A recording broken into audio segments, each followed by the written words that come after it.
How's it going, guys? Out camping today, and I got a blown fuse on my Tundra.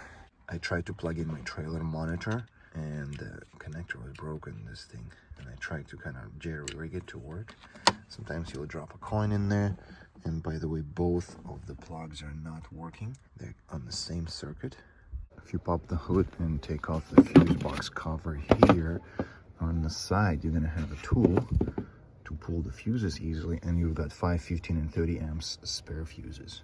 I already checked the fuse box under the hood and it's not there, so we're gonna need to check in one more place. There's another fuse box right here under the steering wheel. There's a cover that should pop right off. So the fuse we're looking for is this one, 15 amp power outlet. And sure enough, we found it. Let's put the new one in and then give it a quick test. I'm gonna plug in my dash camera and give it a few seconds to wake up. And sure enough, we got power back. All right, I hope this video was helpful, and if so, please give it a like. Thanks for watching. Have a nice day.